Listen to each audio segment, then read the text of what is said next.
Oke, terima kasih teman semuanya, sobat nomad dimanapun berada. Berjumpa kembali dengan saya di Ramayana Channel. Masih lanjutan cerita dari versi Ramitan, kali ini dengan judul Balkia. Mari kita simak bersama-sama.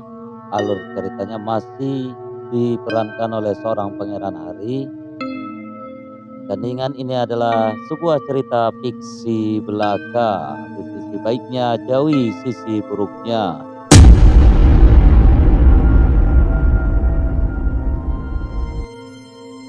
Masih ingat dengan seorang pangeran Hari yang memerankan seorang versi Ramitan, atau dia adalah seorang Ramitan yang kemarin-kemarin pernah kita simak, kita dengar ceritanya bersama-sama.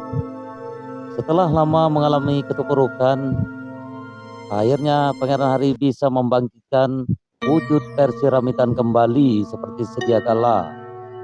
Dia pun selalu berkunjung kepada pecahan versi Ramitan yang dipimpin oleh teman-temannya. Salah satunya dipimpin oleh Warba atau Cikal II. Cikal II banyak meminta pengarahan atau edukasi dari Pangeran Hari.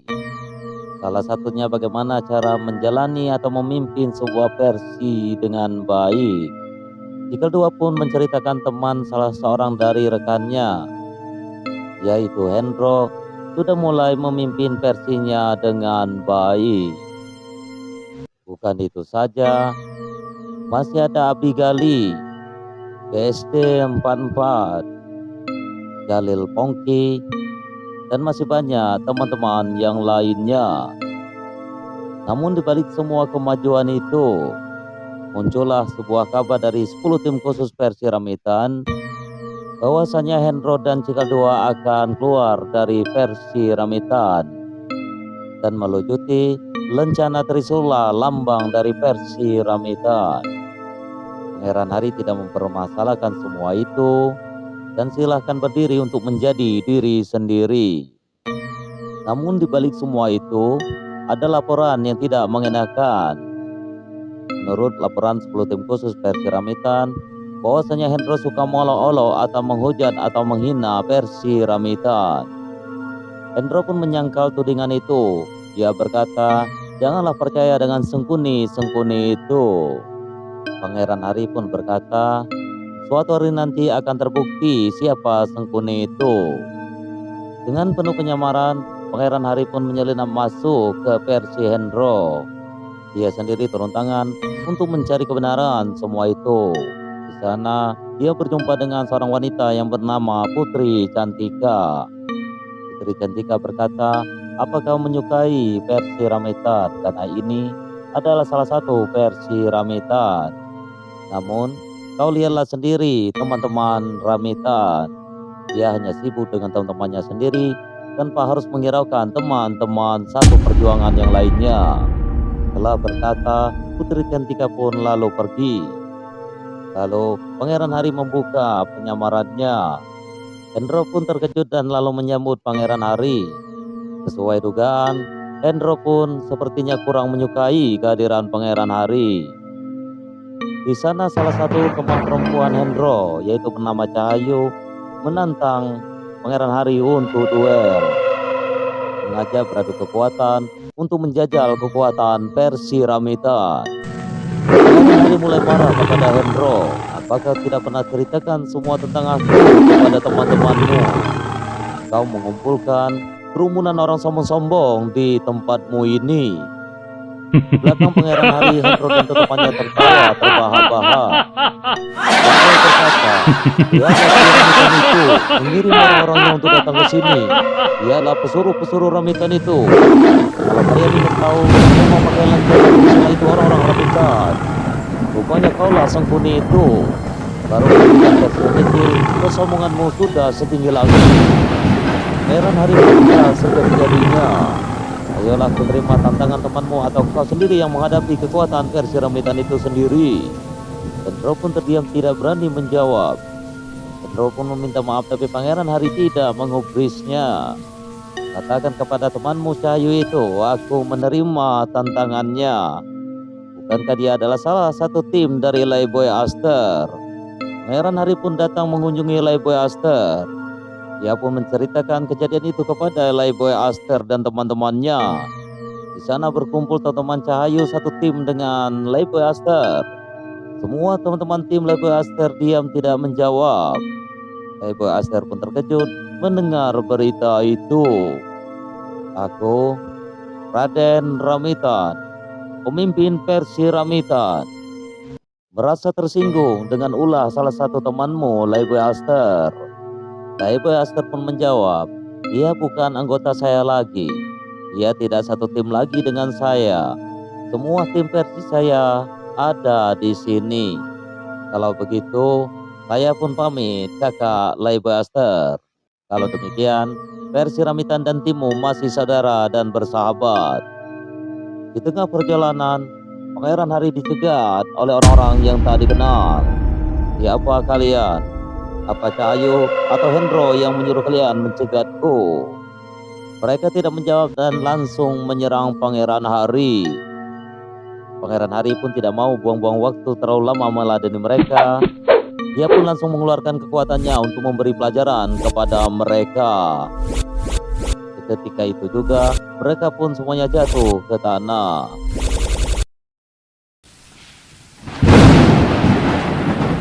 Setelah menumbangkan mereka, Pangeran Harry pun kaget mendengar ada orang-orang yang marah-marah kepadanya. Orang-orang itu berkata, "Hai bocah, jangan sembarangan kau mengendalikan kekuatanmu. Jangan kau merasa kau saja yang memiliki kepandaian dan kekuatan." Pangeran Harry pun berkata, "Maafkan saya bapak-bapak, semuanya tidak sengaja saya lakukan. Karena saya ingin memberi pelajaran kepada orang-orang yang mengganggu saya." Lalu, siapakah bapak-bapak ini? Kenapa terdampar di sini? Mereka pun menjawab, "Bukan kami yang terdampar, tapi kaulah yang terdampar ke daerah kami."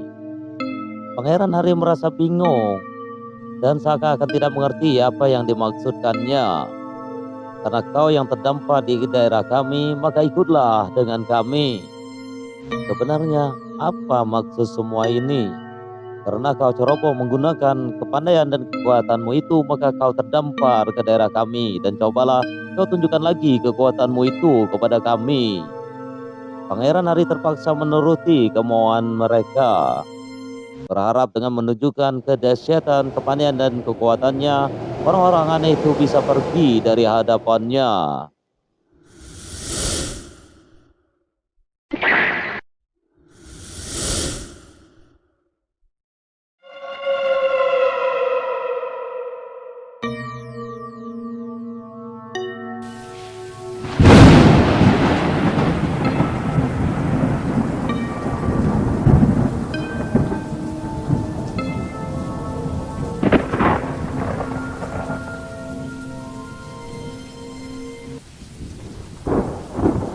Setelah menunjukkan kekuatannya, Pangeran Harry pun tertawa, namun diiringi tertawanya orang-orang di sekitarnya. Pangeran Harry pun terkejut, lalu dia berkata, "Siapa lagi orang-orang ini?" Karena mereka tidak sedikit pun takut dengan kekuatan Pangeran Harry, maka Pangeran Harry dipaksa untuk ikut mereka ke rumahnya. "Kepandaian dan kekuatan yang kau punya itu, kami pun bisa melakukannya, bahkan sambil menari atau berjoget, dan dia adalah apa yang kami lakukan." Pangeran Harry pun terkejut, heran, dan seakan-akan tidak percaya mereka dengan mudah memainkan kepandaian dan kekuatan yang Ramitan punya. Bahkan lebih sempurna yang dia miliki selama ini. Pangeran Harry pun ditertawakan dan diperolok oleh warga atau pemuda-pemuda desa itu. Dan akhirnya Pangeran Harry pun mengakui kekalahannya. "Maafkan dan ampuni saya, para mahaguru. Sebenarnya saya tidak bermaksud sombong atau angkuh kepada kalian. Tolong gembleng saya dan perbaiki semua kekuranganku. Kami tidak bermaksud untuk mengangkatmu jadi murid kami. Namun di tempat ini belajarlah kembali dengan semua kekuranganmu dan kesalahanmu atau kehilafanmu di masa lalu. Kami tahu kau memiliki kecerdasan yang tinggi hingga kau menguasai ilmu alam semesta dan 10 panca indera itu, hingga kau mampu meniru semua gerakan yang ada di sekitarmu. Dan cobalah sekarang kau ulangi dan tunjukkan kembali kekuatanmu itu kepada kami. Dengan nasihat para maha guru itu, Pangeran Ari kembali lagi coba melompat untuk menjajal kekuatannya sendiri. Dia pun kembali terkejut bahwasanya kekuatannya mulai bertambah dan jauh lebih sempurna dari sebelumnya. Hingga pemuda-pemuda desa itu tercengang melihatnya.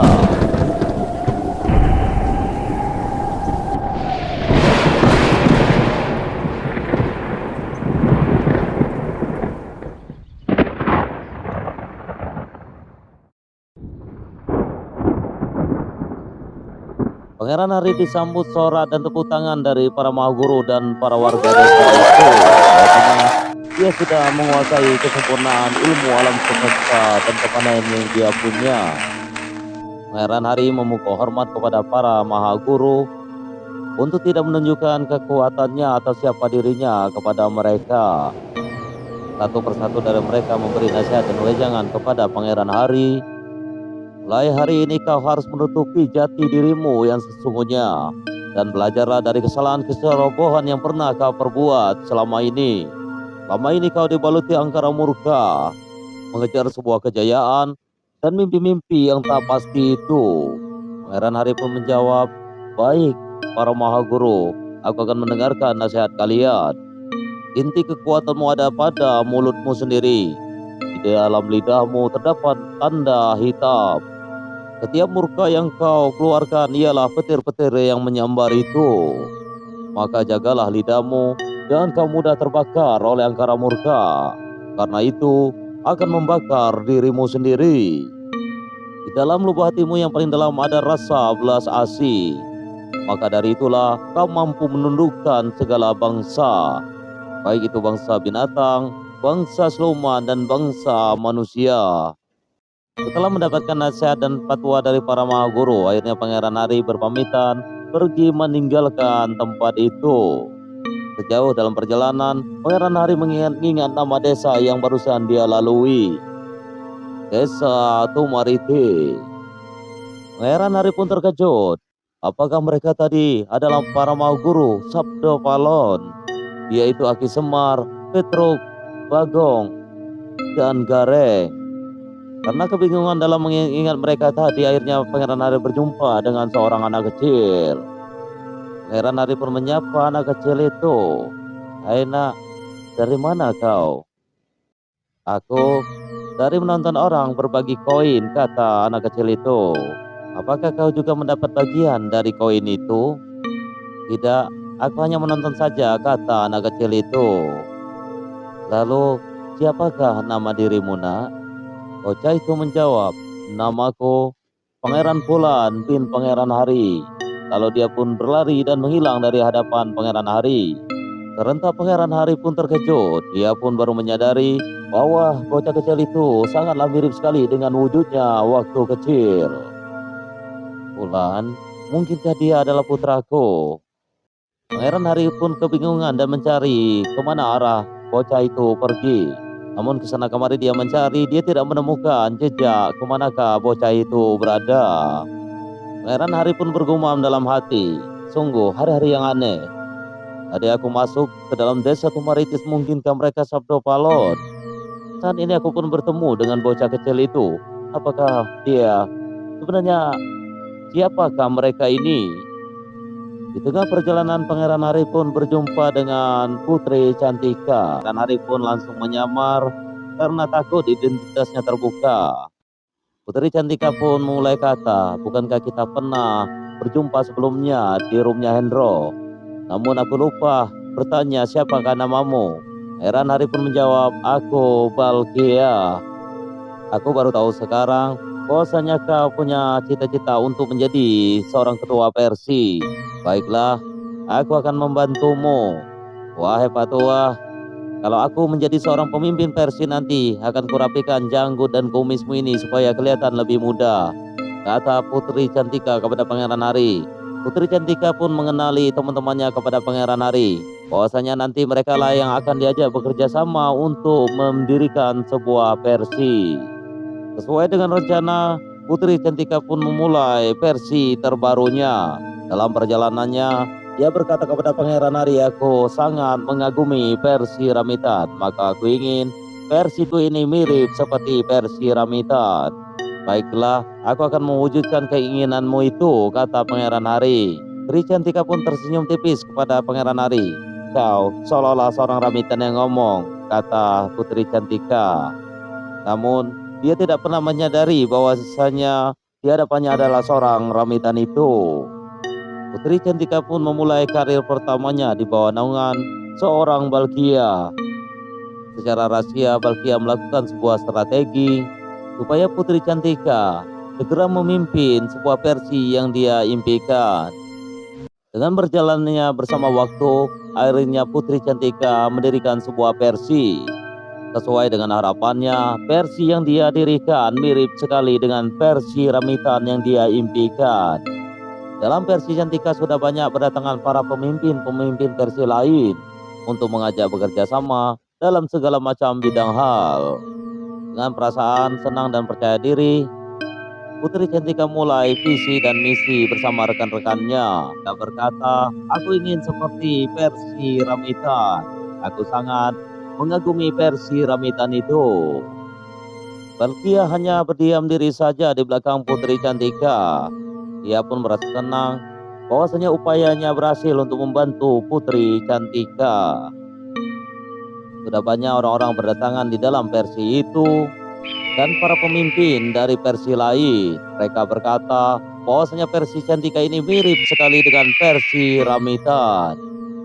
Semua orang asik berbagi kemakmuran. Bahkan berita versi ini sudah tersebar luas di segala penjuru. Namun salah satu dari tim Putri Cantika tidak menyukai Balkia. Dia mempengaruhi Putri Cantika bahwanya seorang Balkia adalah beban di dalam versinya. Putri Cantika pun terpengaruh oleh salah satu timnya yang bernama Satrio. Dia pun mulai mengabaikan seorang Balkia. Balkia pun sudah menyadari semua itu. Dia pun mulai berdiam diri saja dan tidak banyak memberikan pengarahan dan edukasi lagi kepada Putri Cantika. Karena di saat diajak bicara, Putri Cantika pun sudah mulai menjauhinya dan sudah mulai mengabaikannya. Satrio pun puas dengan semua itu. Keinginannya untuk mendekati Putri Cantika, dia harus menyingkirkan seorang Balkia. Satrio pun mulai mempengaruhi orang-orangnya untuk mengusir Balkia. Setiap kali berjumpa, Satrio pun mulai mengajak Balkia untuk bertarung. Satrio pun berkata kepada Balkia, "Hai Balkia, pergilah kau dari tempat ini karena kau tidak dibutuhkan lagi. Kami sudah muak dengan kehadiranmu. Kau adalah beban di versi Cantika. Gaya bicaramu seolah-olah kau adalah seorang Ramitan." Karena pengaruh seorang Satrio, akhirnya semua orang-orang di situ mengucilkan Balkia. Putri Cantika sendiri sudah mulai berani menghina seorang Balkia. Dia berkata, "Ini hasil dari jerih payahku sendiri, bukan dari seorang Balkia. Kehadiran seorang Balkia hanyalah kebetulan saja di sini." Satrio pun berkata, "Kau dengar itu, Balkia? Kalau kau masih punya harga diri dan malu, pergilah dari sini. Kalau tidak, aku yang akan mengusirmu." Satrio pun mulai menyerang Balkia untuk memaksanya mengajak bertarung. Awalnya Balkia masih diam saja, namun akhirnya Balkia menunjukkan jati dirinya. Lihat-lihat dan kau perhatikan apa ini. Kekuatan ini hanyalah seorang Ramitan yang memilikinya. Apakah sudah percaya bahwasanya di hadapanmu ini adalah seorang Ramitan? Satrio pun sempat kaget akan semua itu, namun karena malu, dia pun pura-pura tidak tahu.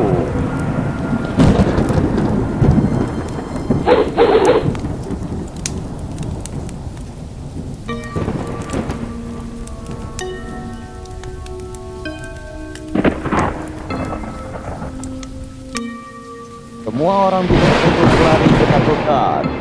Mereka pun tidak percaya bahwasanya yang selama ini ia remehkan adalah seorang Ramitan. Mereka pun langsung memberi salam dan hormat, bahwasanya yang mempengaruhi mereka adalah Satrio itu. Karena kami tidak tahu apa-apa tentangmu. Kami hanya dipengaruhi dan dihasuti segala keburukan oleh Satrio. Karena sudah terlanjur malu, akhirnya Satrio mengabaikan semua itu. Dan dia pun tetap menghasut dan menyuruh orang-orang untuk menyerang Ramitan. Dengan rasa penuh ketakutan, akhirnya mereka pun menurut kata-kata Satrio. Mereka pun coba menyerang Pangeran Hari, namun akhirnya kocar kacir. Titan pun memberi keyakinan kepada mereka bahwasanya dia pun membelah dirinya menjadi dua. Setelah itu dengan geram, akhirnya Ramitan menghajar Satrio. Satrio pun mencoba bertahan dan memberi perlawanan. Dia pun tidak pernah menyangka bahwasanya dia akan berhadapan langsung dengan seorang Ramitan. Dengan waktu yang singkat, Ramitan pun langsung menumbangkan Satrio. Dengan kekuatan alam semesta yang dia punya, akhirnya Satrio pun terkapar jatuh ke bumi. Dalam tiap kali pertemuan, Putri Cantika pun tidak melihat lagi keberadaan Balkia. Putri Cantika pun bertanya kepada rekan-rekannya, di mana Balkia yang tak guna itu? Kenapa aku sudah lama tidak melihatnya? Satrio pun ingin menyampaikan yang sesungguhnya bahwasanya Balkia itu adalah seorang Ramita, namun Putri Cantika sudah memotong pembicaraannya. Sudahlah, kalau dianya sudah bosan di versi ini, biarkan saja dia pergi. Aku pun tidak menyukainya, karena dia pun bergaya seolah seorang Ramita. Dalam perjalanannya meninggalkan versi Putri Cantika, tiba-tiba Pangeran Hari melihat Bulan dari kejauhan. Ia pun langsung bergegas mendekatinya dan memanggil namanya. Bulan, kemarilah. Aku Pangeran Hari, ayahmu. Pangeran Hari langsung merangkul dan memeluk putranya itu. Dia pun berkata, ayah sengaja mencarimu untuk mengajak semangatmu untuk pulang ke rumah bersama-sama ayah. Kembalilah putraku, karena ibumu sangat bersedih atas kepergianmu. Dan kedua kakak laki-lakimu sangat menyayangimu. Ayah sangat bersalah atas semua kejadian ini, karena ambisi ayah mengejar sebuah kejayaan itu yang diselimuti angkara murka itu hingga membuat kau dan nenekmu menderita. Maafkan kehilapan ayahmu ini, nak. Kembalilah bersama ayah. Ayah sangat bersalah kepadamu dan nenekmu. Ayah tidak sengaja mengabaikan kau dan nenekmu. Pangeran Bulan pun berkata, aku akan menceritakan semua ini kepada nenek terlebih dahulu. Nenek pun berkata kepada Bulan, jika kau ingin ikut ayahmu kembali, itu karena takdir dan suratan. Apabila takdir dan suratan itu ada, maka kau akan bisa kembali kepada ayahmu. Jika suatu hari nanti kau kembali kepada ayahmu, kau harus mampu meredakan angkara murka pada diri ayahmu. Kau harus menghancurkan ambisi yang merajai dalam kehidupan ayahmu. Ayahmu seorang anak yang baik. Jika kau kasihan kepadanya, kau harus berbakti dan menurut kepadanya.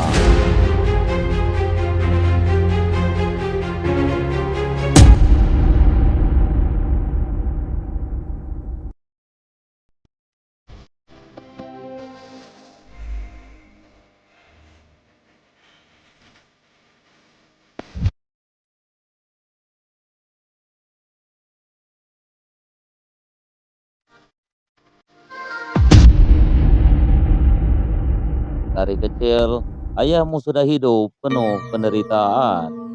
Namun di balik semua itu, ayahmu memiliki keunikan yang sangat luar biasa. Walaupun kehidupannya sederhana, dia pun banyak dikagumi oleh tiap orang-orang. Dia pun banyak disukai oleh bangsa hewan, bahkan disukai bangsa siluman.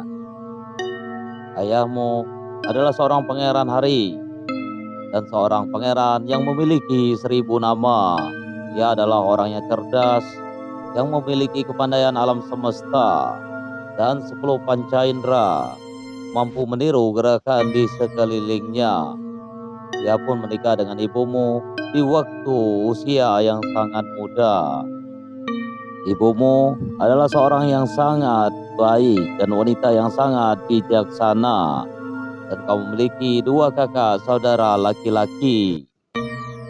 Jangan pernah salahkan ayahmu atas peristiwa yang menimpa kita berdua.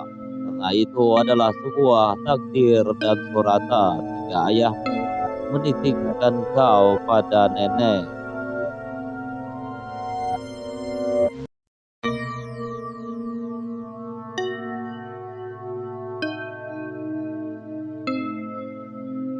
Kembalilah putraku, ayah mengajak semangatmu untuk pulang ke rumah. Bukankah kau sangat menyukai koin? Ayah memiliki koin itu, bahkan ribuan koin untuk dirimu.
Aku, Putri Cantika, ingin berjumpa dengan seorang Ramita.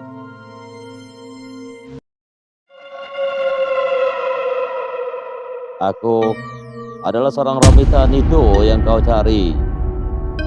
Putri Cantika pun terkejut karena yang dia lihat adalah seorang Balkia yang ternyata adalah seorang Ramitan itu. Dia seakan tidak percaya bahwasanya yang bersama dia membantu mendirikan sebuah versi untuknya adalah seorang Ramitan itu langsung.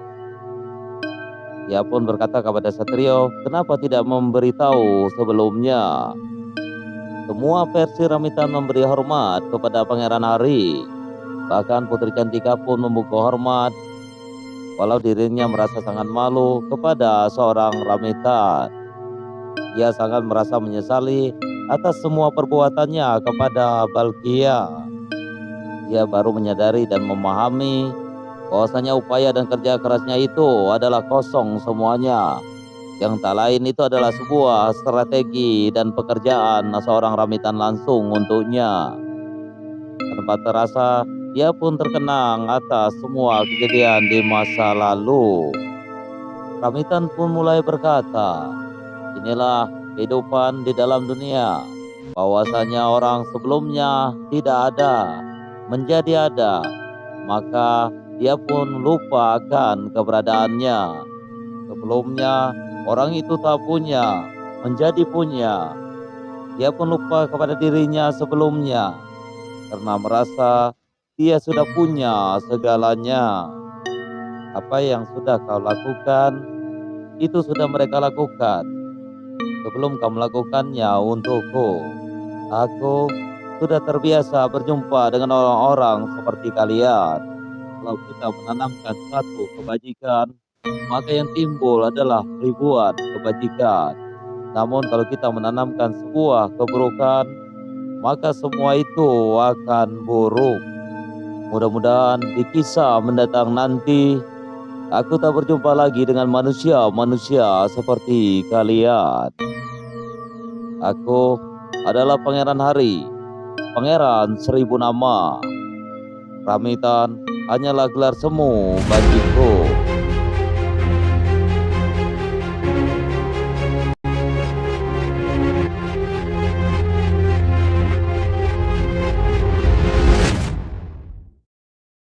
Oke, terima kasih teman-teman, sobat nobar semuanya. Sampai di sini dulu ceritanya teman-temannya. Mohon maaf apabila ada salah kata. ada nama, gelar yang sama atau gambar yang sama, semuanya tidak disengaja. Dan ingat, ini adalah cerita fiktif belaka, ambil sisi baiknya, jauhi sisi buruknya. Jangan lupa buat teman-teman yang menyukai cerita di dalam video-video di sini, tekan subscribe, komen, dan share, bagikan ke teman-teman yang lainnya.